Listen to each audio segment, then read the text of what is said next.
All right, these are the answers to our quiz review. The first two want us to solve by graphing, so we'll take the first one. We'll go to -6, 1, 2, 3, 4, 5, -6, and go up 3 and over 4. Up 3 and over 4. The other one wants us to start at 9 and go down 3 over 1. Down 3 over 1. Down 3 over 1. And if we do that a few times, we'll hit this point right there. And that is the point 4, -3. 4, -3. Okay, not too bad. For this other one, same idea. We're going to go to 5. 1, 2, 3, 4, 5. And we're going to go up 2 over 1. Up 2 over 1. Now I may want to bring that back, down 2, left 1, down 2, left 1. Just a few times to see some options there. For the other one, we're starting at -10 and going down 3 over 1. So you can see that we're going to have to bring that back. Go up 3, left 1. Up 3, left 1. Up 3, left 1. There's our point right there. So what is that point? It is -3, -1. So solving by graphing is pretty easy. Just do slope y-intercept and should hit it without too much trouble. All right, then we're doing substitution. And when we do substitution, we want to find the variable that's by itself, which is this x here. We're going to take what it's equal to, this 5y. All right, and we're going to sub it in for the x. So we're going to put that right there. So instead of 2 times x, we're going to have 2 times 5y plus 10y equals 80. So this is 10y plus 10y equals 80. That's 20y equals 80. Divide by 20, and we get y equal to 4. All right, so that's our y value. All right, so let's take that 4, put it right back in. So we're going to have 5 times 4, which is 20. That's our x value. So that was pretty easy. All right, do the substitution. Make sure what's the variable by itself. Take what it's equal, plug it in for that. Right? It's kind of what we've been doing all along. Same thing here. Find the variable by itself. That's this x. Take this 3y minus 2 and put that in for x up here. So instead of 2 times x, it's going to be 2 times 3y minus 2 minus 4y equals 12. We're going to distribute. It's going to give us 6y minus 4y equals 12. We'll put those together. All right. We're going to add 4. 2y equals 16. Divide. And we get y equal to 8. Okay.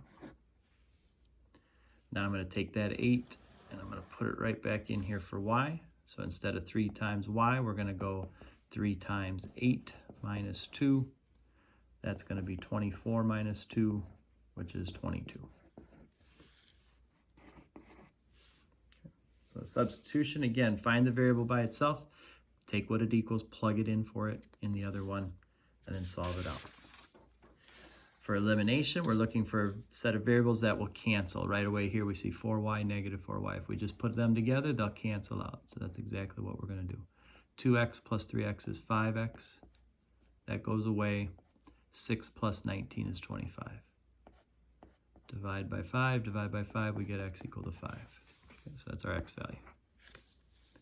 Now we're going to take that 5, we're going to put it back in for x. So I've got 2 times 5, that's 10. Plus 4y equals 6.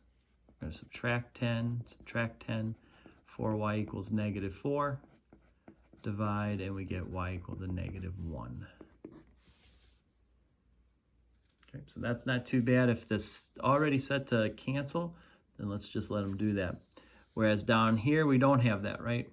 If I put these together, they're not going to cancel. These aren't going to cancel. So instead, what I want to do is I want to multiply to make that happen. Now I could multiply this by 3 and that would be 3 and 3. Could go that route. Or I could multiply this by 2 to make -8 and 8. And that's probably going to be a little bit easier. So I'm going to multiply that top by 2. It's going to create 6x minus 8y equals -12. The bottom is going to be x plus 8y equals 26. We're going to leave that alone. When we put these together, we're going to get 7x. This cancels, equals 14. Okay, divide by 7, and we get x equal to 2. So that's our x value. All right, now we're going to take that 2 and we're going to put it back in for x. I'll go to the top here. So 3 times 2 is 6, minus 4y equals -6. We're going to subtract. Negative 4y equals negative 12. Divide by negative 4. And we get y equal to 3. So that's what you got. Good. All right, that might be something we have to do tomorrow on that quiz. And then our last one here, we got two plumbers. We've got Clear the Clog and Pete. Clear the Clog charges $75 plus $80 a week. So $75 plus 80 times H. Okay. Pete charges $120 plus 65 H. Okay. So using those now, when would they be the same? Well, just like the other day with the pool hall, we're just going to set them equal to each other. Okay. And best thing to do in a case like this is get rid of one of those variables. We'll get rid of the 65H. This gives us 75 plus 15H equals 120. Now let's subtract 75. Get 15H equals 45. Divide. And we get it at 3 hours. 3 hour mark. If they're working 3 hours, it doesn't matter who you pick. They're going to be exactly the same. Okay. So then C says, well, when would you pick Pete then? Well, Pete charges more to start with, right? So if it was going to be less than 3, I'd pick the Clear the Clog. It's cheaper to start with, but Pete's cheaper per hour. So if it's going to be a lot of hours, then he's going to end up being cheaper, right? So when would I pick Pete for a job that's more than 3 hours? If I knew that, then I'd pick him.